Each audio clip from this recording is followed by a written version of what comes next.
তো যারা 2024 সালে উচ্চ মাধ্যমিক দর্শন পরীক্ষা দেবে এবং লিখিত পরীক্ষায় যদি 80 পেতে চাও তো প্লিজ চ্যানেলটা সাবস্ক্রাইব করে বন্ধুদেরকে শেয়ার করো, কারণ আমার এটা হচ্ছে ডিজিটাল ফিলোসফি টিউশন। আর আমি এখন যে ক্লাসটা করাচ্ছি তোমাদের ট্রুথ ফাংশন থেকে ভীষণ গুরুত্বপূর্ণ। তো পরীক্ষায় গিয়ে তোমাদের এই ধরনের প্রশ্নের ফেস করতে হবে 100%।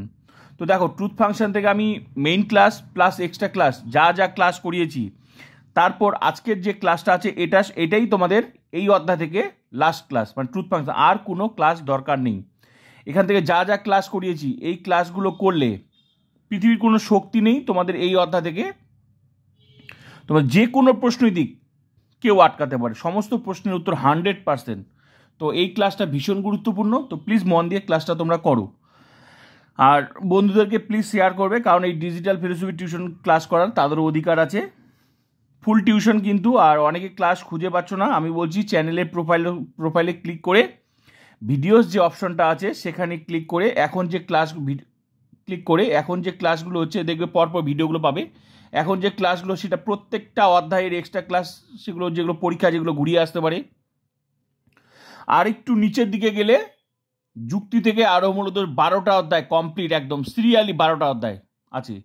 তো ওগুলো মেইন ক্লাস, আর এখন যা হচ্ছে সব এক্সট্রা ক্লাসগুলো হচ্ছে যেমন এখন ট্রুথ ফাংশন থেকে পরপর আজকে দেখবে তোমরা পরপর ট্রুথ ফাংশনের ক্লাসগুলো দিয়েছি।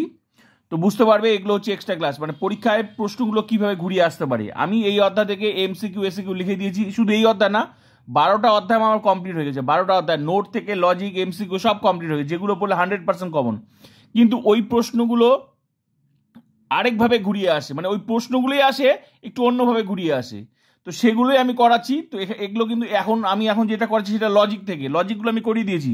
কি এই ট্রুথ ফাংশন থেকে কি লজিক ছিল। ট্রুথ ফাংশন থেকে লজিক ছিল তোমাদের সত্য সারণীর সাহায্যে বচনাকারগুলি সত্যমূল্য নির্ণয় করো। তারপর ছিল যে সত্য সারণীর সাহায্যে যুক্তির বৈধতা বিচার করো। তারপর আরেকটা ছিল যে ABC যদি সত্য হয় XYZ মিথ্যা হয় তাহলে বচনাকারগুলি বাক্যাকারগুলি সত্যমূল্য নির্ণয় করো। এই যে এগুলো ছিল এই ট্রুথ ফাংশন বা সত্যাপেক্ষক থেকে লজিক। তো লজিক আমি করিয়ে দিয়েছি, মেইন ক্লাসও করিয়েছি, এক্সট্রা ক্লাসও করিয়েছি। তারপরে এখন আমি যে করাচ্ছি এই লজিকগুলোর থেকে যে লজিকগুলো করালাম, এই যে লজিকগুলোর প্রশ্নগুলোই অন্যভাবে একটু ঘুরিয়ে আসে। লজিকগুলো যে করালাম সেই প্রশ্নগুলো অন্যভাবে ঘুরিয়ে আসে, তো সেগুলোই আমি তোমাদেরকে এবার করাচ্ছি। তো এটা করার পর এই অধ্যায় তোমাদের ফিনিশিং। এরপরে নেক্সট আবার যে অধ্যায় থেকে দরকার এক্সট্রা ক্লাস সেটা আমি তোমাদের করাবো। তো প্লিজ সব ক্লাসগুলো করে নিও 100% যদি 80 পেতে হয়।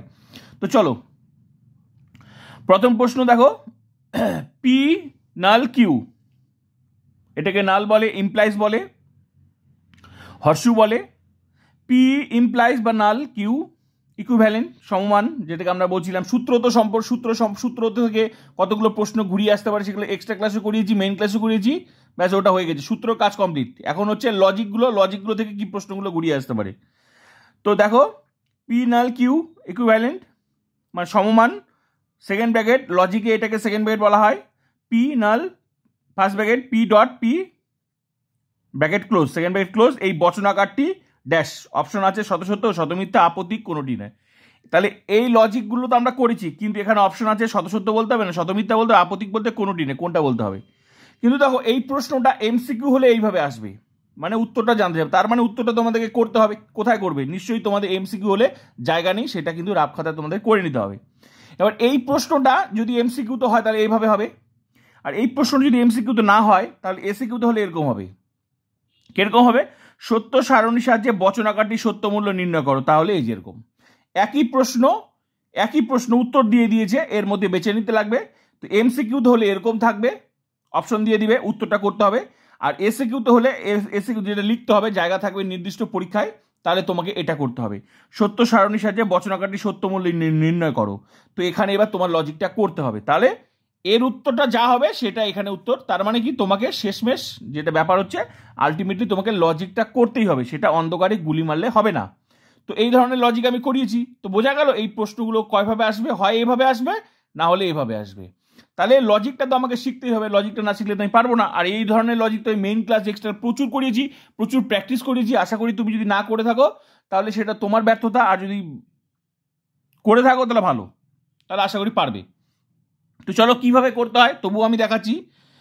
তো তো এই ধরনের লজিক, আগে উত্তরটা আমাদেরকে বার করতে হবে, তাহলে এখানে উত্তরটা হয়ে যাবে, এখানেও হয়ে যাবে, দু জায়গায় হয়ে যাবে, আলটিমেট উত্তরটা বার করতে হবে। তো যখনই দেখবে সত্য সারণী সাহায্যে সত্য মূল্য নির্ণয় করো, আমরা তো জানি এগুলো নিয়ম জানি। আমি বলেছিলাম যদি গোটা লজিকটার মধ্যে পি থাকে তাহলে দুটো লাইন, দুটো ঘর হবে, দুটো সারি হবে। আর যদি পি কিউ থাকে তার টোটাল 4টা সারি হবে। আর পি কিউ আর থাকলে টোটাল 8টা হবে। আর পি কিউ, হ্যাঁ 8টা হবে। ব্যাস এইভাবে বলেছিলাম। তো এক একটা শব্দের জন্য 2টা করে ঘর, ইন্টু হবে, তাহলে পি কিউ টোটাল 4টা ঘর, আর পি কিউ আর হলে 8টা। তো 8টার ঘর সেটাও আমি লজিক করে দিয়েছি। তো এখন অত বড় দরকার নেই, তো জাস্ট শুধু লজিকটা জানতে হবে, তাহলেই হবে। তো চলো লজিকটা করে নেওয়া যাক, কীভাবে উত্তরটা বার করতে হয় সেটা তোমরা দেখে নাও। এইভাবে উত্তরটা বার করে এখানেও দিতে পারবে, এখানেও দিতে পারবে। পরীক্ষা এমসিকিউ হলে এখানে উত্তরটা এইভাবে বার করে করবে, আর এসসিকিউ হলে তো উত্তরটা করবে। তো আলটিমেটলি গোটা লজিকটার মধ্যে ভালো করে দেখো কি আছে। গোটা লজিকটার মধ্যে কিন্তু তোমাদের পি আছে, কিউ আছে, মানে এখানে পি কিউ আছে আর এটার মধ্যে পি আছে, তার মানে পি কিউ আছে। তাহলে পি কিউ থাকলে টোটাল ঘর হবে কয়টা? টোটাল ঘর কিন্তু তোমাদের 4টা হবে, 4টা সারি হবে। তো যেহেতু সত্য সারণী 4টা সারি নিতে হবে, আমি তো বলে দিয়েছি। তো 2টারও সারি করে দিয়েছি, 4টারও সারি করে দিয়েছি, 8টারও সারি করে দিয়েছি। তো ওগুলো আর নতুন করে করার কিছু নেই, এখন যে লজিকটা ঘুরিয়ে আসবে সেটা আমি দেখাচ্ছি। তো যে এই লজিকটা এখন টোটাল কটা সারি হবে? 4টা সারি হবে। পি কিউ আছে, গোটা লজিকটার মধ্যে পি কিউ আছে। তাহলে চলো শাড়িটা বানিয়ে নিই। 4টা শাড়ি থাকবে, তোমরা সুন্দর করে নেবে পরীক্ষায় যদি এসিকিউতে হয়। আর রাফ খাতা হলে করে যে কোনো করে উত্তরটা করে ওখানে লিখে দিবে। তো 1 2 3 4, 4টা শাড়ি থাকলো। তো সবার উপরে পিকে সেপারেশন করে দিলাম। পি এর জন্য 4টা শাড়ি নেওয়ার পর এই 4টা শাড়ি এটা থাকবে 4টা। তারপর কাজ কি? তারপরে কাজ হচ্ছে পি আর কিউকে আলাদা বক্স করে আলাদা ঘর করে দাও। এটা হচ্ছে প্রাথমিক কাজ। এই সিস্টেমটা হচ্ছে সবার ক্ষেত্রে। যদি গোটা লজিকটার মধ্যে পি কিউ থাকে তাহলে এই সিস্টেমটা সবার ক্ষেত্রে, নিচে 4টা শাড়ি, তারপর পি কিউকে আলাদা আলাদা করে দাও। ব্যাস এই পর্যন্ত ক্লিয়ার? আশা করি প্রত্যেকটা ক্লাস করার পরে তোমাদের ক্লিয়ার হয়ে গেছে। মেইন ক্লাস এক্সট্রা এতক্ষণ মুখস্থ হয়ে গেছে সব ব্যাপারগুলো, লজিকটা প্রচুর করিয়েছি। তারপরে কাজ কি? তারপরে কাজ হচ্ছে এখানে যতগুলো সূত্র আছে ততগুলো ঘর শেষে জোড়া দিব। তো ভালো করে দেখো এখানে কি কি সূত্র আছে। এখানে একটা যে পি নাল কিউ, এটার সাথে একটা সূত্র আছে। আর নেগেশন যদি থাকে তার একটা সূত্র, তার একটা ঘর হতো, কিন্তু নেগেশনের তো নেই, নটের তো ঘর নেই, তার মানে তার ঘর হবে না। তাহলে পি নাল কিউ এর একটা ঘর আছে, তারপর পি ডট পি এর ঘর আছে, মানে এটা একটা সূত্র, এটা একটা সূত্র, তারপর এটার সাথে আবার এটা সূত্র, তারপর এই গোটাটার সাথে এটা সূত্র। তার মানে এই ধরনের লজিকের সিস্টেম কি আগে ভেঙে দাও, তারপর শেষে জোড়া দাও। আগে ভেঙে দিতে হবে, যতগুলো সূত্র ততগুলো ঘর ভেঙে দিতে হবে, শেষে জোড়া দিতে হবে। কারণ জোড়া না দিলে গোটাটা আসবে না। তাহলে এগুলো টুকরো টুকরো করে আগে ভেঙে দিতে হবে, শেষে জোড়া দিতে হবে। তো করিয়েছি যতগুলো সূত্র ততগুলো ঘর। এখানে কী কী সূত্র ভালো করে দেখো। একটা হচ্ছে এই সূত্রটা বার করি, একটা হচ্ছে পি ডট পি এর একটা সূত্র ঘর হবে। ব্যাস, তাহলে এটা হয়ে গেল। তারপর এটা যদি হয়ে যায় তারপর নিশ্চয়ই এটার সাথে, কারণ এটার সাথে এটা হয়ে যাবে, কারণ এটার মান তো এখানে পাওয়া আছে, তাহলে এটার সাথে এটা। তারপর যে পি নাল পি ডট পি, আগে সূত্র আগে ঘরগুলো সাজিয়ে নাও। ব্যাস, সাজিয়ে নিলাম। তারপরে এই যে এটাও হয়ে গেল, আবার এই গোটাটাও হয়ে গেল এখানে। তারপরে এটা ক্লিয়ার হয়ে গেল। এবার চলো এই সূত্রটা পি নাল কিউ, এটা একটা ঘর নিয়ে নিই। পি নাল কিউ, ব্যাস এটা একটা ঘর নিলাম। তাহলে এটাও হয়ে গেল আর এটাও হয়ে গেল। তাহলে এটাও তো হয়ে গেল এখানে, আর এটাও তো হয়ে গেল এখানে। এবার এই দুটোর সাথে এবার আলটিমেটলি এটার সাথে আবার এটা কি সূত্র? সমমানের সূত্র। ব্যাস, তাহলে শেষে জোড়া দিয়ে দাও। ব্যাস, গোটাটাই আগে টুকরো করে দিলাম, শেষে এবার জোড়া, কারণ শেষে এই শেষ লজিকটা শেষের দিকে থাকবে, মানে জোড়াটা শেষের দিকে হবে। না হলে এই গোটা লজিকটা বার করবে কি করে? তো শেষের দিকে পি নাল কিউ হলেন পি নাল পি ডট পি। ব্যাস, এটা হচ্ছে শেষের দিকে জোড়া দিয়ে দিলাম। আগে ভেঙে দিলাম, ভেঙে না দিলে জোড়া মানে শেষের সূত্রগুলো কি করে গোটা, কারণ এটার সাথে যে এটা সূত্র আছে সেটা কি করে বার করবো? ওই জন্য টুকরো টুকরো করে দিলাম, তারপর শেষের দিকে জোড়া দিয়ে দিলাম। এটাই হচ্ছে সিস্টেম। তো চলো এবার কি সিস্টেম? এবার হচ্ছে যে প্রথমের যে শাড়িটা আছে সেটাতে কয়টা ঘর দিতে হয়? 4টা শাড়ি। তার মধ্যে কি 4টা শাড়ি হলে কি হয়? 2টা টি 2টা এফ, মানে 2টা সত্য 2টা মিথ্যা। এটা পি এর সিস্টেম, পি এর ঘরের সিস্টেম। কিউ এর ঘরের সিস্টেম কি? কিউ এর ঘরে হচ্ছে এখানে যে 2টো ডি আছে তার হাফ, তার মানে 2টো ডি আছে তার হাফ কি? একটা ডি একটা এফ। এই সিস্টেমে এবার চলতে থাকবে টিএফ টিএফ। শুধু শুরুয়াতটা যদি 4টা শাড়ি হয় তাহলে 2টা ডি, পি এর ঘরে 2টা ডি 2টা এফ, এটা তো বলে দিয়েছি, প্রত্যেকটা লজিকে করে দিয়েছি, এর মেন ক্লাস এক্সট্রা ক্লাসগুলো করে দিয়েছি, আশা করি আর নতুন করে এগুলো বলার কিছু নেই। তবুও আমি বলে দিচ্ছি, যদি 4টা সারি হয় তাহলে 2টা টি 2 এফ, আর কিউবের ঘরে এখানে যদি 2টা টি থাকে তার হাফ, তার মানে একটা টি, এই নিয়মে শুরুটা যেটা হবে সেই নিয়মে চলবে, ব্যাস হয়ে গেল। এবার হচ্ছে কি করতে হবে, আশা করি তোমরা যদি আমার ক্লাসগুলো করে থাকো তাহলে পারবে। তাহলে পি মানে পি এর এই যে পি, এটার সাথে ডবল ঘর ধরতে হবে, এটার সাথে ডবল ঘরে এটা সূত্র বার করতে হবে। মানে পি এর সাথে পি এর কি সূত্র, ডটের সূত্র, মানে টি এর সাথে টি, তা পি এর মান তো এটাই, আর পি এর মান তো এটাই, তাহলে এটার সাথে ডবল ডবল এটাকে ডটের সূত্র, তো ডবল ডবল এটাকে ধরতে হবে। তা ডবল ডবল এটার সাথে ঘর সূত্রটা কি হবে, টি হবে, টি আছে তো টি হবে, এখানে যা আছে তাই হবে, তাই না? তাহলে এখানে কি আছে, টি টি টি টি হলো, এবার টি টি আবার এটাও টি, এটা এফ এফ, এটা এটা এফ এফই হবে, এফ এফ এফই হবে, বুঝা গেল তো? আলটিমেটলি পি এর ঘরটাকে ডবল ধরতে হবে। কেন ডবল ধরতে হবে, কারণ পি ডট পি মানে পি এর ঘরে যা আছে সেটাই আরেকবার করে ধরতে হবে, তার ওটার ঘরে যা মান হচ্ছে সেটাই হবে। কারণ P T T P K যদি ডবল ডবল ধরা তাহলে পি ডট টি ওটাই, টি টি ডট টি ওটাই, এফ ডট এফ তো ওটাই, এফ ডট এফ ওটাই, ব্যাস হয়ে গেল। ক্লিয়ার এই পর্যন্ত? তারপরে মান কি, পি এর সাথে পি ডট পি, মানে এই যে পি এর সাথে এবার পি না, এই যে ডট, এটার হচ্ছে কিসের সূত্র, এই যে নালের সূত্র, নালের সূত্র। তো এটার সাথে এটা কিসের সূত্র, এই ঘরের সাথে এই ঘরে কিসের সূত্র, নালের সূত্র। তার মানে এটার সাথে এটা নালের সূত্র, তবে এর মানটা এখানে বসাবো। তার মানে এখান থেকে ধরতে হবে, শুধু প্রথমে কোনটা ধরতে বলছে, পি এর ঘরে, তার মানে পি এর ঘরে এটা, এটার সাথে এটা কিসের ধরতে বলছে, নালের সূত্র। তার মানে টি নাল, নালের ক্ষেত্রে কি মনে বলছিলাম যে টি নাল এফ হয় বাকি সব টি হয়, টি নাল এফ এফ হয় বাকি সব টি হয়, তো টি নাল এফ খোঁজার চেষ্টা করবো, আছে কি নেই, তাহলে বাকি সব টি, বাকি এটাই একটা লাইন শুধু মুখস্থ করছিলাম, টি নাল এফ আছে কি নেই, তাহলে বাকি সব টি, টি নাল এফ আছে কি নেই, বাকি সব টি, টি নাল এফ আছে কি নেই, বাকি টি, এর প্রথমে এফ আছে কিন্তু, তাহলে হবে না, টি নাল এফ বাকি সব টি, ব্যাস ক্লিয়ার হয়ে গেল। এবার চলো নেক্সট, নেক্সট কি, পি নাল কিউ। এবার পি এর ঘর কোনটা, এটা, কিউ এর ঘর এটা, এই দুটোর সাথে কি সূত্র, নালের সূত্র। তো নালের সূত্রটা কি, টি নাল এফ এফ হয় বাকি সব টি হয়, টি নাল এফ আছে কি নেই, বাকি সব টি, টি নাল এফ আছে কি, হ্যাঁ এফ আছে, তাহলে এফ, টি নাল এফ আছে কি নেই, বাকি সব টি, টি নাল এফ আছে কি নেই, বাকি সব টি। ক্লিয়ার? এবার চলো এই ঘরটা, এবার হচ্ছে পি নাল কিউ, পি নাল কিউ ঘর কোনটা, এই যে এটা, আর এটার ঘর কোনটা, এই গোটা ঘরটা এটা, তার মানে এটার সাথে এটা কি সূত্র, সমমানের সূত্র, সমমান ইকুইভ্যালেন্ট। মানে প্রথমে কোনটার মান ধরতে হবে, প্রথমে এই ঘরটা ধরতে হবে, এই ঘরটার মান, সেটা এটা আগে হোক আর পরে হোক সেটা কোনো ব্যাপার না, যেখানে যেটা থাকবে সেখানে শুরু, তাকে আগে ধরতে হবে। তো যেহেতু পি নালকিউর ঘর আগে আছে, তার মানে এখান থেকে আগে ধরতে হবে, সূত্রটা এখান থেকে শুরু করতে হবে, এটা যতই আগে থাকুক এখানে যেরকম সূত্র সেরকম ভাবে ধরতে হবে। তো এটা প্রথমে আছে, তার প্রথমে মানে এটা, এটার থেকে এটা করতে হবে, কিসের ইকুইভ্যালেন্ট, সমমানের সূত্রের ঘর, সূত্রটা কি, যে টি এ টি হয়, আবার এফ এফও টি হয়, বাকি সব এফ হয়, সমমানের ক্ষেত্রে, ইকুইভ্যালেন্টের ক্ষেত্রে। তো খোঁজার চেষ্টা করবো টি আছে কি, টি আছে কি, হ্যাঁ টি আছে, তাহলে টি হলো, টি আছে নেই, এফ এফ আছে নেই, তাহলে এফ হয়ে যাবে, টি হয়, এফ এফও টি হয়, তো এফ এফও নেই, টি এখানে তো টি এফ আছে, তাহলে এফ হয়ে গেল, টি আছে কি, হ্যাঁ টি আছে, টি আছে কি, হ্যাঁ টি আছে। তাহলে গোটা লজিকটার উত্তর ভালো করে দেখো, গোটা লজিকটার উত্তর শেষের দিকে কি বার হয়ে গেল, গোটা লজিকটার উত্তর শেষের দিকে কি বার হলো, ভালো করে তোমরা দেখো গোটা লজিকটার উত্তর শেষের দিকে।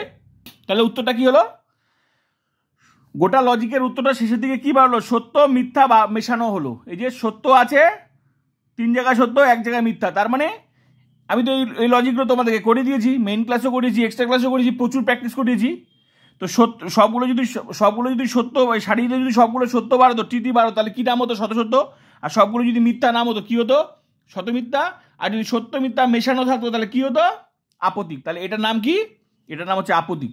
তাহলে এটা হয়ে গেল আপতিক, আপতিক। এই যে আপতিক হলো এইটা, তাহলে এবার এখানে উত্তরটা কোনটা হবে, শত না শত মিথ্যা না আপতিক, তার মানে উত্তর হবে এই যে এটা, বোঝা গেল? তাহলে দেখো এই প্রশ্নটা 2 ভাবে উত্তর, এক এসিকিউতে হলে এরকম, আর এমসিকিউতে হলে, তার মানে তোমাকে এই লজিকটা করে তারপর এখানে সঠিক উত্তরটা দিতে হবে, বোঝা গেল? তো এই ধরনের লজিক তো আমি প্র্যাকটিস করেছি, এবার বাকি লজিকগুলো যেভাবে করিয়েছি ওগুলো এই আকারে ফেললেই ব্যাস, বাকিগুলো একই ব্যাপার। তার মানে লজিকটা মূলত পারলেই হবে। তো এই লজিকগুলো এই ধরনের এইভাবেও প্রশ্ন লজিকগুলো যেভাবে করিয়েছি সেই লজিকগুলো এইভাবেও ঘুরিয়ে আসতে পারে। বোঝা গেল? এবার চলো নেক্সট এবার কি, যে এবার দেখো পি ডট কিউ বচনটি সত্য সারণী অঙ্কন করো। এবার কি বলছে, এই লজিকগুলো যেগুলো করিয়েছি এবার এই প্রশ্নগুলো এইভাবে ঘুরিয়ে আসতে পারে কি, পি ডট কিউ বচনটি সত্য সারণী অঙ্কন করো। এবার বলছে সত্য সারণী, এটা আবার অন্য কি, শুধু জানতে চেয়েছে সত্য সারণীটা জানতে চেয়েছে, মানে এটার লজিকটা জানতে চেয়েছে। তো সোজা, ওটা তো আরো জলের মতো সোজা, এটা তো সিম্পল লজিক, একদম একদম জলের মতো। এত কঠিনগুলো আমরা করছি আর এটা পারবো না? শুধু তার মানে কি পি কিউ আছে, তার টোটাল 4টা সারি হবে, ব্যাস সরাসরি 1 2 ব্যাস 1 2 3 4, প্রথমে পি কিউ ব্যাস করে দিলাম। আর একটাই সূত্র, তাহলে একটা সূত্র একটাই ঘর, পি ডট কিউ, ব্যাস বোঝা গেল। এবার কি সিস্টেম, দুটা ডি দুটা এফ, বা জলের মতো। কঠিনগুলো এত বড় বড়, এই জন্য আমি তোমাদেরকে কঠিনগুলো শিখিয়েছি, যাতে এই ধরনের ছোটো মোটো লজিকগুলো জলের মতো হয়ে যায়। আমি তোমাদেরকে শিখিয়েছি কঠিন লজিকগুলো, মেইন ক্লাস এক্সট্রা ক্লাস দেখবে একদম কঠিন লজিকগুলো শিখিয়েছি। আশা করি বুঝতে পারছো ওই লজিকগুলো থেকে প্রশ্নগুলো কিভাবে ঘুরিয়ে আসতে পারে। এবার তোমাদের কোনো ব্যাপার না, জলের মতো হয়ে যাবে। এবার তোমরা এই অধ্যায় থেকে একদম 100% তৈরি। তাহলে হয়ে গেল দুটা টি দুটো এফ, তারপরের ঘর কি, একটা টি একটা এফ, এই সিস্টেম। প্রথম 4টা সারি হলে দুটা টি দুটো এফ দিতে হয়, তারপরটা এর হাফ টি এফ এই ওনে। তারপরে এটা কি পি কিউটা আছে, তাহলে এটার সাথে কি সূত্র, ডটের সূত্র। তাহলে টি ডটের ক্ষেত্রে কি টি ডট টি হয়, বাকি সব এবার টি ডট টি আছে কি, হ্যাঁ টি ডট টি আছে।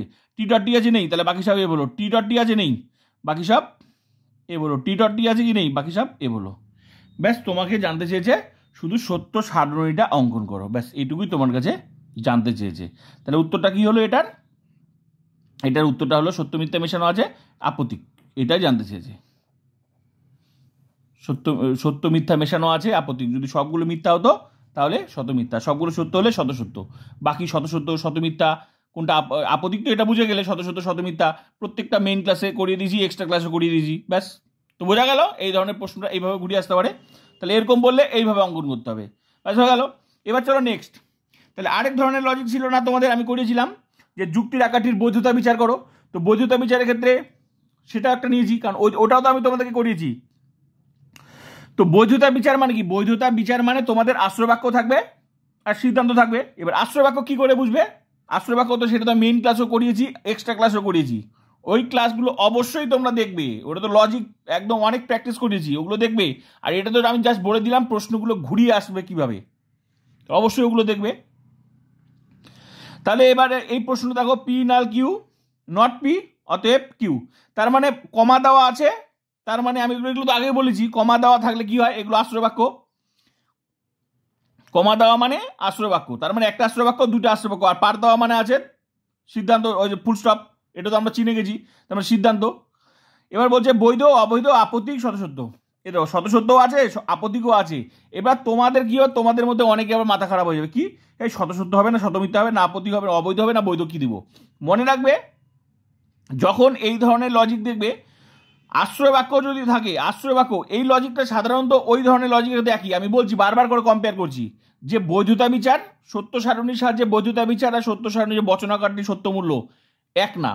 কেন, কারণ ওটা একটা সূত্রে থাকবে, মানে গোটা লজিকটা এক লাইনে থাকবে, কিন্তু পুরো কমা টমা থাকবে না। আর বৈধতা বিচার কি বলছিলাম, কমা থাকবে, আর না হলে কি থাকবে বলছিলাম, এই লজিকটাকে না হলে কি বলছিলাম, এই লজিকটা এইভাবে হতে পারে যে পি নাল কিউ নিচে পি অতএব এটা এইভাবে দিতে পারে, মানে সারি সারি করে দিলে এইভাবে দিবে, তার মানে বোঝা গেল এটা একটা আশ্রয় বাক্য, এটা একটা আশ্রয় বাক্য, এটা সিদ্ধান্ত, তারপর দুটো আশ্রয় বাক্য। আর এক লাইনে দিলে এটা, তো এগুলো তো আমি করে দিয়েছি। তো আশা করি বুঝতে পারলে। তো এটা আর সত্য সারণী যে সত্য মূল্য এক নয়, কেন এক নয়, কারণ এখানে আশ্রয় বাক্য আছে। আর ওটা তো এক লাইনের লজিক থাকবে, কিছুক্ষণ আগে তো করালাম তোমাদের, ভালো করে দেখো এই লজিকটা দেখো, যে এক লাইনে এক সূত্রে বাঁধা, আলটিমেটলি গোটা ফিনিশিংটা দিতে হবে শেষের দিকে। তাহলে এই লজিক আর ওই লজিকের মধ্যে পার্থক্য আছে। সত্য এটার ক্ষেত্রে হয় বলতে হবে শত সত্য, নাহলে শতমিথ্যা, নাহলে আপত্তিক। আর ওটার ক্ষেত্রে বলতে হবে বৈধ নাহলে অবৈধ। বোঝা গেল পার্থক্যটা? সেই পার্থক্য আমি অনেক বলে দিয়েছি, অনেক ওই ক্লাসগুলো তোমরা করবে। তো বোঝা গেল এই ধরনের প্রশ্নগুলো কীভাবে ঘুরে আসতে পারে। তোমার অপশন দিবে, কারণ অপশন এই জন্যই দিবে যে তুমি সঠিক জানো কি না, নাহলে তুমি যদি না জানো এটাও দিয়ে দিতে পারো। তাহলে এটা জানলে, এটা যদি তুমি দেখেই বুঝে যাবে যে এটা বৈধতা বিচার। কি করে বুঝবে? কমা আছে, কমা আছে, না হলে এরকম থাকবে পরপর। কমা আছে তার মানে যে পার দেওয়া আছে, তার মানে দুটো আশ্রবাক্য, একটা সিদ্ধান্ত। ক্লিয়ার হয়ে গেল? আলটিমেটলি এই লজিকটা এই এমসিকিউ হলে এইভাবে আসবে, আর এসিকিউ হলে কিভাবে আসবে, যে এভাবে, যে পি নাল কিউ অতএব নট পি, অতএব এটা বৈধতা বিচার করো, নট পি বৈধতা বিচার। তাহলে আলটিমেটলি দুটার উত্তর একই, সেটা তোমার রাফ খাতায় করতে হবে। এমসিকিউ তো হলেও রাফ খাতায় করতে হবে, আর হচ্ছে এসিকিউতে দিলে তো সে জায়গা আছে তার মধ্যে করতে হবে, ব্যাস। তো চলো, কিন্তু লজিকের সিস্টেমটা কি? শুধু ফিনিশিংটা, এর বৈধতা বিচারে ফিনিশিংটা আলাদা। ওটার ক্ষেত্রে যেমন আমরা বলতাম শত সত্য শতমিথ্যা আপত্তিক, আর এটার ক্ষেত্রে শত সত্য শতমিথ্যা আপত্তিক বলতে পারি না। এটার ক্ষেত্রে কি বলতে পারি? হয় বৈধ বলবো, নাহলে অবৈধ বলবো। তো এগুলো, এটারও আমার ফুল ক্লাস কমপ্লিট হয়ে গেছে, main class extra class complete হয়ে গেছে। তো এখন আমি তোমাদেরকে জাস্ট দেখালাম এই ধরনের প্রশ্নগুলো এইভাবে ঘুরিয়ে আসে। তো চলো, তো লজিকটা তো আমরা করি। আলটিমেটলি আমাদেরকে দেখতে হবে গোটা লজিকটার মধ্যে কি আছে, পি আছে না শুধু পি কিউ আছে। গোটা লজিকটার মধ্যে ভালো করে দেখো পি কিউ আছে, তাহলে পি কিউ থাকলে টোটাল কয়টা সারি হয়? 4টা সারি। চলো 4টা সারি নিয়ে নিই। একই সিস্টেম, লজিকটার একই সিস্টেম, যতগুলো সূত্র ততগুলোই ঘর। শুধু এখানে কি জোড়া দেওয়ার কিছু নেই। জোড়া বলতে কেন দিবে? কারণ গোটা লাইনগুলো তো আলাদা। এটা তো, এটা জোড়া দেওয়ার কি, গোটা লাইনটা তো না, যতগুলো সূত্র, এটার ক্ষেত্রে যতগুলো সূত্র ততগুলোই ঘর। তো 1 2 3 4 হলো, উপরে পি উপরে কিউ, ব্যাস সেপারেশন করে দিলাম। তারপরে কাজ কি? যতগুলো সূত্র, এখানে নেগেশন আছে। নেগেশন কি কি দেখো, একটা আছে নট পি, তার নেগেশন তাহলে তার ঘর। একটা নট, হ্যাঁ নট পি, এটা ডবল ডবল নট পি। হ্যাঁ, এবার তারপর কি, যে পি নাল কিউ, এই যে পি নাল কিউ এর ঘর একটা, পি নাল কিউ এর ঘর একটা, ব্যাস। আর কোনো সূত্র নেই, আর কোনো সূত্র নেই এখানে। ভালো করে দেখো, সূত্র কমপ্লিট। একটা পি নাল কিউ এর ঘর, মানে পি কিউ তো নিলাম, তাহলে পি কিউ নেওয়ার পর তার কোনো ঘর নেই। কি ঘর আছে এখন? শুধু তোমাদের নট পি, আর এদিকে হচ্ছে, হ্যাঁ নট পি তো নিয়ে নিলাম, এক জায়গায় নিয়ে নিলাম, ব্যাস তাহলে কমপ্লিট। এই নট পিটাই আবার সিদ্ধান্ত, মানে এটাকে আমাদেরকে ডবল ডবল ধরতে হবে। ঠিক আছে? তো চলো চলো করে দেখাই। এই ধরনের লজিকের মধ্যে ঘাবড়ানোর কিছু নেই, ওই জন্য আমি এই ধরনের লজিক নিলাম, ডবল নিলাম। কারণ এই নট পি এখানে আশ্রয় বাক্য আছে, এটা যে কোনো এক জায়গায় নিলে হবে, শুধু এর ফিনিশিংটা আলাদা। তো আলটিমেটলি আগে লজিকটা করি। তার মানে 4টা সারি আছে, 2টা ডি হবে, 2টা ডি 2টা এফ, তারপরে ঘরে কি এর হাফ, তো টি এফ টি এফ, হয়ে গেল। এবার কি, যে পি এর ঘরে যা আছে তার বিপরীত, নেগেশন মানে কি, যা থাকবে তার বিপরীত, নিষেধক। তো পি এর ঘরে এটা, মানে পি এর মান কোনটা, এটা এর নিষেধক, তাহলে এগুলো সব এর বিপরীত হবে। তো কি আছে? টি ডি এফ এফ, তার এর বিপরীত। তারপর টি আছে, তাহলে এফ হবে, টি আছে এফ হবে, এফ আছে টি হবে, এফ আছে টি হবে। ক্লিয়ার হয়ে গেল? তারপরটা কি, পি নাল কিউ, মানে পি এর ঘর কোনটা এটা, আর কিউ এর ঘর কোনটা এটা। এটার সাথে কি সূত্র? নালের সূত্র। চলো নালের সূত্রে অ্যাপ্লাই করি। টি নাল এফ আছে কি নেই? বাকি সব টি। টি নাল এফ আছে, হ্যাঁ টি নাল এফ আছে, তাহলে এফ হলো। টি নাল এফ আছে কি নেই? বাকি সব টি। টি নাল এফ আছে কি নেই? বাকি সব টি। ব্যাস, লজিকটা আমার সাজানো হয়ে গেল।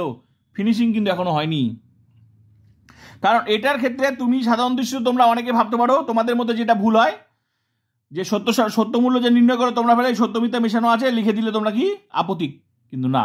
কারণ তুমি ভাবছো যে ফিনিশিং মানেই মানে সেটাই মানে উত্তর। তো এই যে পি নাল কিউ তুমি যদি দেখে ভাবতে, এটা তো আর গোটা লজিকটা না, এখানে তো আশ্রয় বাক্য আছে, সিদ্ধান্ত আছে। তাহলে এখানকার ক্ষেত্রে, এই ধরনের লজিকের ক্ষেত্রে তুমি সেটা বলতে পারবে না। এখানে বলতে হবে হয় বৈধ নাহলে অবৈধ। ঠিক আছে? কারণ এখানে আশ্রয় বাক্য আছে, কারণ আশ্রয় বাক্য এটা কমা কমা, এই জন্য তো কমা কমা দিয়েছে। যদি এক লাইনে থাকতো তাহলে গোটা লজিকটা এক লাইনে আসতো, যেটা এখনই করে দেখালাম। তাহলে এটার ক্ষেত্রে আমরা কি বলবো? বৈধ নাহলে অবৈধ। বৈধ, এটা বৈধতা বিচারের ক্ষেত্রে আমি কি বলছিলাম? বৈধতা বিচারের ক্ষেত্রে আমি বলছিলাম যে সবার আগে আমাদেরকে দেখতে হবে আশ্রয় বাক্য কয়টা, সিদ্ধান্ত তো একটাই। আশ্রয় বাক্য কয়টা? এখানে ভালো করে দেখো, আশ্রয় বাক্য ওই যে এখানে একটা, এখানে একটা, আর নট পি একটা ঘর। আশ্রয় বাক্য এই যে একটা। তোমাদের যদি বুঝতে অসুবিধা হয় তাহলে তোমরা কি করবে, ডবল করে নিতে পারো, অসুবিধা নেই, কিন্তু কোনো লাভ নেই। মনে করো এই যে এটা নট পি, ডবল তোমার ডবল আছে, মনে করো করে নিতে পারো বোঝার জন্য, কিন্তু একটাতেই দিবে, কারণ আলটিমেটলি তো এই ঘরে হয়েছেই। বোঝার জন্য তোমরা মনে করো এরকম দিতে, তাহলে পি এর ঘরে যেহেতু সিদ্ধান্ত, তাহলে এইটাই ডবল ডবল লিখতে হতো। তোমরা ভাবছো যে ডবল ডবল, কিন্তু ডবল ডবল লিখে তো কোনো লাভ নেই, আলটিমেটলি এইটাকেই ডবল ধরতে হবে, কারণ একটা শাড়িতে কয়টা ডবল দিবে, দিয়ে কোনো লাভ নেই। আর দিলে কাটা যাবে না, কিন্তু ওইটাই তো আছেই, দিয়ে কোনো লাভ নেই। বুঝতে পারলাম? এইটাকে ডবল ধরতে হবে। তাহলে আশ্রবাক্য কি কি? একটা আশ্রবাক্য যে এটা, আর একটা এটা, তাহলে এটা একটা আশ্রবাক্য, এটা একটা আশ্রবাক্য। আর সিদ্ধান্ত কোনটা? নট পির ঘর, মানে এটাই সিদ্ধান্ত হবে। আবার আশ্রবাক্য তার পি নাল কিউর ঘর কোনটা? এই যে পি নাল কিউর ঘরে যেটা, এটা একটা আশ্রবাক্য। আবার আরেকটা আশ্রবাক্য কি? নট পি, এটা একটা আশ্রবাক্য, এটা একটা আশ্রবাক্য। তাহলে দুইটা আশ্রবাক্য, এই দুইটা আশ্রবাক্য, কিন্তু আবার ওইটাই আবার সিদ্ধান্ত। তাহলে আশ্রবাক্যটা কি? এখানে বৈধতা বিচারের ক্ষেত্রে মনে রাখবে যে আশ্রবাক্য সত্য, সিদ্ধান্ত মিথ্যা যদি হয় তাহলে অবৈধ। আর যদি আশ্রবাক্য সত্য, সিদ্ধান্ত মিথ্যা খুঁজে না পাই, এখানে সবার আগে বৈধতা বিচারের ক্ষেত্রে সবার আগে আমরা খুঁজবো অবৈধতাটা খুঁজবো, মানে অবৈধটাকে আগে খুঁজবো। মানে আশ্রবাক্য সত্য, সিদ্ধান্ত মিথ্যা, এটা আমরা আগে খুঁজবো, কারণ এটা যদি খুঁজে পাই তাহলে লিখে দিব অবৈধ, আর যদি এটা খুঁজে না পাই তাহলে লিখে দিব বৈধ। তাহলে বৈধতা বিচারের ক্ষেত্রে কি বললাম? আশ্রবাক্য সত্য, সিদ্ধান্ত মিথ্যা, অবৈধটা আগে খুঁজবো। যদি খুঁজে পাই তাহলে লিখে দিব অবৈধ, আর যদি খুঁজে না পাই তাহলে লিখে দিব বৈধ। অত মাথা কাটার দরকার নেই। ক্লিয়ার? তাহলে আশ্রবাক্য এই দুটো আশ্রবাক্য, আবার এটা হচ্ছে সিদ্ধান্ত। তো এটা আমি তোমাদের ক্ষেত্রে কেন নিয়েছি, কারণ তোমরা মনে মনে এখানে ধরবে এটাই, এই দুটোই আশ্রবাক্য, এটা আবার সিদ্ধান্ত। কিন্তু তোমাদের যদি অসুবিধা হয় বোঝার জন্য, তাহলে তোমরা আরেক জায়গায় এমনি এমনি লিখে নিবে, নট পি ঘরটা এক জায়গায় লিখে নিবে, তো এইটাই ডবল লিখে দিবে, এফ এফ টি টি, কারণ এটাকেই ধরতে হবে। এই বৈধতা বিচারের ক্ষেত্রে এটাই হচ্ছে সিস্টেম, আমি কঠিনটাই নিয়েছি ওই জন্য। তাহলে এই দুটো আশ্রবাক্য, আবার সিদ্ধান্ত ওটা, কিন্তু আগে আমাদেরকে এক্ষেত্রে যেহেতু দুইটা আশ্রবাক্য, আমরা কি করব, আগে আশ্রবাক্যটা সত্য কিনা তবেই আমরা কিন্তু সিদ্ধান্তের দিকে যাব। যেহেতু দুইটা আশ্রবাক্য, তাহলে দুইটা আশ্রবাক্যকে একসাথে সত্য হতে হবে, মানে একই সারিতে একসাথে সত্য হতে হবে, মিথ্যা হলে হবে না। মানে এখানে দুইটা আশ্রবাক্য, এই যে পি নাল কিউ এটা একটা আশ্রবাক্য, আর নট পি এটা একটা আশ্রবাক্য, দুটোই আশ্রবাক্য। সিদ্ধান্ত যদিও ওইটাই, কিন্তু আগে তো আমরা আশ্রবাক্যর দিকে তাকাবো। আশ্রবাক্য সত্য হলে তবেই সিদ্ধান্তের দিকে যাওয়া যায়, এই নিয়মগুলো বলে দিয়েছি, মেইন ক্লাস এক্সট্রা ক্লাস বলে দিয়েছি, তবু আবার বলছি, আশ্রবাক্য সত্য হলে তবেই সিদ্ধান্তের দিকে তাকাবো। তো আশ্রবাক্য দুইটা, যেহেতু দুইটা আশ্রবাক্য একসাথে সত্য হতে হবে। তো প্রথম সারি দেখি, প্রথম সারি এখানে এফ আছে, এখানে টি আছে, তাহলে এই সারির প্রথম সারিতে তাকাবো না। কেন তাকাবো না? কারণ যেহেতু দুইটা আশ্রবাক্য একসাথে সত্য নেই, একটা মিথ্যা আছে একটা সত্য আছে, তাহলে এটা তাকাবো না। কোনটা তাকাবো? দ্বিতীয়টার দিকে তাকাবো। দ্বিতীয়টার দিকে, দ্বিতীয় সাইডে দেখি এখানেও মিথ্যা, দুটা মিথ্যা একসাথে। এবার তোমাদের প্রশ্ন হচ্ছে, স্যার কেন আপনি প্রথম এটা দেখলেন না?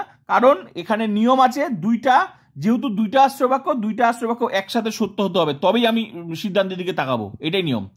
তো এখানে মিথ্যা, এখানে সত্য, এটা তাকালাম না। এখানেও দুটা মিথ্যা, এই জন্য এটাও তাকাবো না। তৃতীয় সাইডটা ভালো করে দেখো, এখানে আশ্রবাক্য সত্য, দুইটা একসাথে সত্য পাওয়া গেছে, এই জন্য তৃতীয়টা দেখলাম। চতুর্থটাও দেখবো, চতুর্থটাও দুটোই একসাথে সত্য। তাহলে তৃতীয়টাও চতুর্থটাও যে কোনো একটা দেখলেই হবে। এবার বিষয় হচ্ছে, স্যার তাহলে দুটার এক্ষেত্রে মনে রাখবে, যখন দুইটার ক্ষেত্রে যদি মিলে যায়, তো যেটা নেগেটিভ সেটা নেগেটিভ দৃষ্টান্ত ধরতে হবে।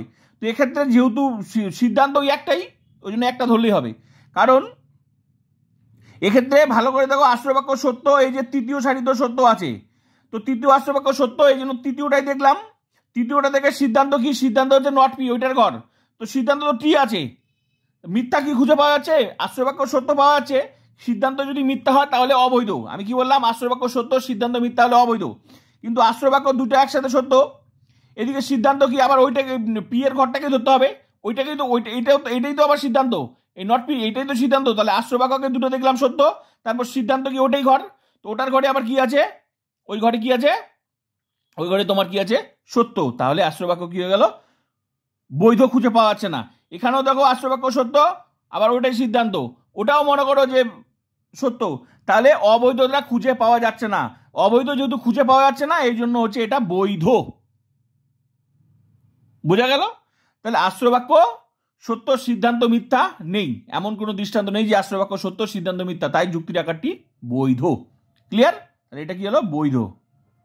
তাহলে সবার আগে আমরা কি খোঁজার চেষ্টা করব, অবৈধটা খোঁজার চেষ্টা করবো। আশ্রয় বাক্য সত্য আর সিদ্ধান্ত মিথ্যা খোঁজার চেষ্টা করব। যদি পাই তাহলে অবৈধ, আর যদি না পাই তাহলে বৈধ। তাহলে আশ্রয় বাক্য, দুইটা আশ্রয় বাক্য সত্য, এই যে এখানে এটা এটা আশ্রয় বাক্য ঘর কোন এটা, আর এটা আশ্রয় বাক্য ঘর কোন এটা, তো দুইটা আশ্রয় বাক্য, এই লাইনটাও মিলছে, এই লাইনটা গেলেও ওইটাই উত্তর হবে, এই লাইনটা গেলেও ওটাই উত্তর হবে, যেহেতু সিদ্ধান্তের ঘর ওইটাই। তো বুঝতে পারলাম?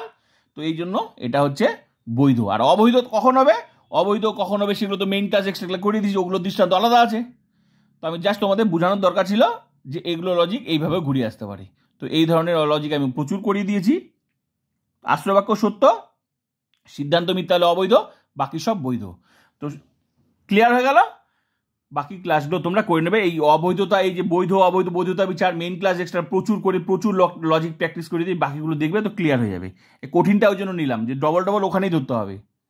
আরেকটা কথা মনে রাখবে যে দুইটা আমি বলে দিয়েছি, বাকি ক্লাসগুলো তো বলে দিয়েছি, ওই ওই এই অধ্যায়ের ক্লাসগুলো দেখলে বুঝতে পারবে ওরকম কোনটাতে কত ধরনের লজিক হয়, সবগুলো আমি প্র্যাকটিস করিয়েছি। যত ধরনের নেগেটিভ পজিটিভ হয় সবগুলো প্র্যাকটিস করিয়েছি। তো বলে যে মনে রাখবে যে এরকম যদি দুইটা, এই যেমন এটার ক্ষেত্রে মনে করো দুটার ক্ষেত্রে একই পাওয়া গেছে, তাহলে এবার তোমাদের ধরবো কোনটা সেটাও আমি বলে দিয়েছি। তো সেটার ক্ষেত্রে আমি বলছিলাম যেটা নেগেটিভ দৃষ্টান্ত হবে, মনে করো এটা আশ্রয় বাক্য সত্য, দুটা সত্য, সিদ্ধান্ত এক জায়গায় সত্য বার হচ্ছে, কিন্তু এখানেও আশ্রয় বাক্য সত্য সিদ্ধান্ত মিথ্যা, সেক্ষেত্রে কোনটা ধরবো, যেটাতে মিথ্যা পাওয়া যাচ্ছে সেটাই ধরবো, মানে নেগেটিভটাই ধরবো। পজিটিভ যতই দুটো একই হোক, যদি নেগেটিভটা পাওয়া যায় তো নেগেটিভ দৃষ্টান্তটাই ধরবো। তো সেটাও আমি লজিক প্র্যাকটিস করি, সেটাও আমি সেই ধরনের উদাহরণ দিয়েও আমি করিয়েছি। তো বোঝা গেল? তাহলে এটা হচ্ছে বৈধ। অবৈধটা যদি খুঁজে না পাই তাহলে লিখে দিব বৈধ। তো ক্লিয়ার? তো আশা করি ট্রুথ ফাংশন থেকে তোমাদের আর কোনো সমস্যা হবে না এই ক্লাসে করার সাথে। এর যে মেইন ক্লাসগুলো আছে, এক্সট্রা ক্লাসগুলো আছে, ট্রুথ ফাংশনের প্রচুর ভিডিও আর প্রচুর ক্লাস আছে, পৃথিবীর কোনো শক্তি নেই সেই যদি ক্লাসগুলো করো আর কেউ আটকাতে পারে। তো তোমরা যদি টিউশনে পড়েও থাকো, আশা করি আমার প্রত্যেকটা অধ্যায় এইভাবে ক্লাসগুলো করো, তোমাদের যেখানে যে অধ্যায় অসুবিধা ছিল জীবনে আর সমস্যা হবে না। তো প্লিজ যত পারবে শেয়ার করবে।